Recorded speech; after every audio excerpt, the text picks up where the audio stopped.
Okay, today let's talk about how we're going to set some settings on the vent, mainly the eye time, the rise time, and the trigger when we first start on a patient. So settings that have to be ordered, that we don't have policy on how to set them if there isn't an order, are the PEEP, the rate, the volume or the PIP, the FiO2. Those things typically have to be ordered by the physician. There's no way for us to set those without an order. Other than that, there's some settings that we have to talk about. How do we set them and what does our policy say on governing that? So for instance, the eye time, let's start with first.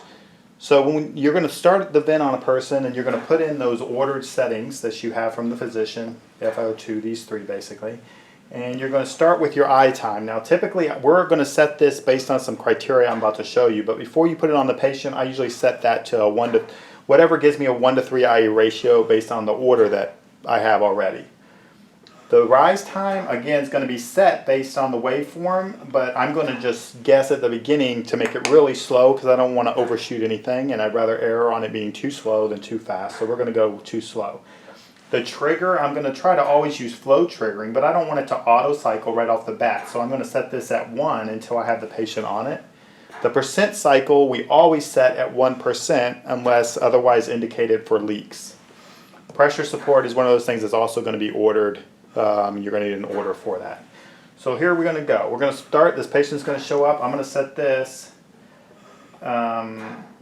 there at close to a 1 to 3 ratio, and then I'm going to start it on my test lung. I'm going to see what happens. So I started my settings, and I'm looking at my waveform. Right off the bat, I'm going to see, first, before I even get to my rise time, I'm going to look at my eye time. Am I getting to 0 flow with that 1 to 3?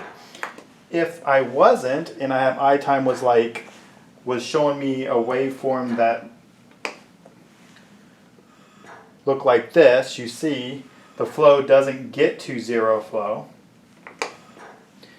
It terminates before the vent slows its flow down to 0, like here as well. Then I need to extend that eye time out until that flow gets to at least 0 flow on the waveform, based on the settings you have already ordered. So there at 1 second, it looks like my test lung is getting to 0 flow.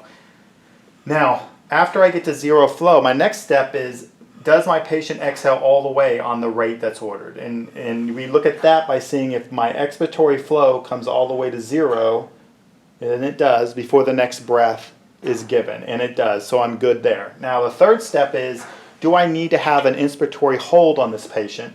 And this would be applicable if you have someone who has lung injury like atelectasis, possible aspiration, something where you want to use the vent to kind of recruit the lung. In that case, you're able to do that by policy up to the constraints of the patient size. So an infant, by policy, you can set the eye time between 0.4 and 0.9 seconds without an order.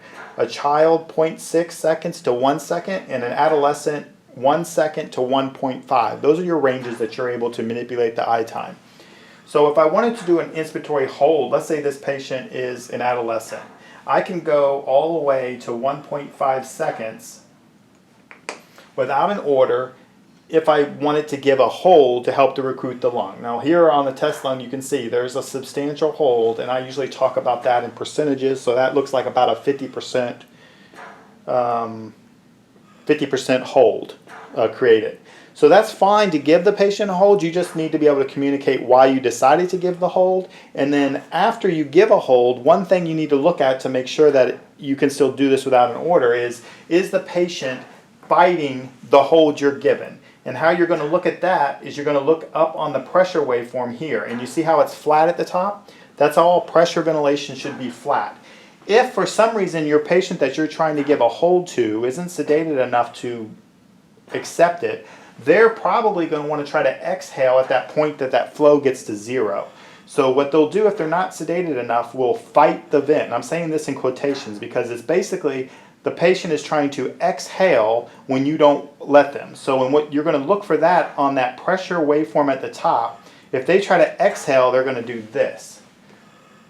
They're going to shoot that pressure up, and you're going to see it ascend higher at the end of the breath. And your peak airway pressure will then be higher, either higher than it's set in pressure control or higher than it needs to be if it's in PRVC.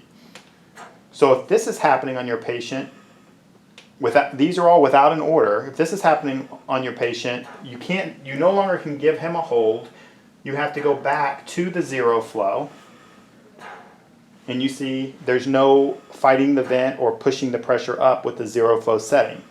Okay, this is how we are going to set our I times. Now, if for some reason, let's say for some reason, you can't get to a zero hold. Let's say this is an infant and you can only go to 0.9 seconds on an infant. On this test lung, it doesn't show. So let's say, for instance, that was 0.9 and it looked like this. It was basically not getting to zero flow, and you can't go any longer because you've already, let's say you capped out on the available I times of the policy for the patient size.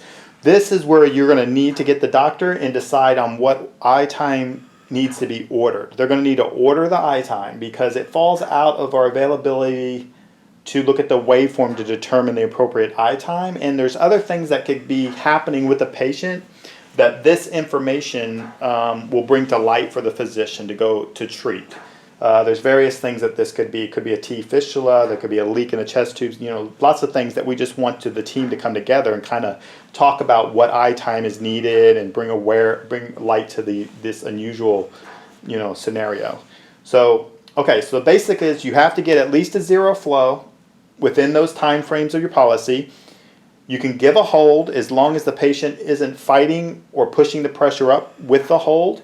And you can get to zero flow as long as you're not air trapping with the ordered rate. Now, let's say you get to zero flow. Let's say you're able to get to zero flow, but the ordered rate is 40, for instance. Right here, you can see that you are air trapping. And it's showing you your air trapping because your expiratory flow is not getting to zero before the next breath starts. Okay, so what are we going to do in this scenario? Well, in this scenario, we're going to need to call the physician and we're going to need to inform them that the patient is air trapping on the rate. We're also going to need to probably try to do an expiratory hold to see what the PEEP is trapping at with that trap on that rate. And then a discussion needs to happen. Do we need to lower the rate, or do they want the rate the same and they're fine with the air trapping, or do they want the rate the same but they need you to shorten the I time so you're not getting to zero flow? All those things need to be ordered. So if they want to shorten the I time because that's how they want to deal with the air trapping, then they need to order the I time. If they are happy with or fine with the air trapping causing an increased PEEP, then you need to document that in the airway comments that air trapping is occurring, MD notified, no new orders. But that's got to be kind of consistent across the board for us to be able to communicate this. Okay, so we're past the I time. So let's get back to, we got our I time hammered out. We're deciding we're not going to give this patient a hold. We just want to at least get to zero flow. Okay, so next thing we're going to set is the rise time. So we see this rise time is really slow. What we want to do by policy is set our rise time so that we get a nice decelerating waveform, which looks like this. Too fast might not be able to show you what too fast looks like on this test lung, because even fast, we still look like a pretty good decelerating waveform. But you'll know if it's too fast, it won't be a smooth decelerating, it'll be spiky, and that'll be too fast and you'll change it. So we set this for a decelerating waveform. Now the trigger. The trigger is set at 1. So what I'm going to do is on this patient, I'm going to try to make it as sensitive as possible without auto-cycling.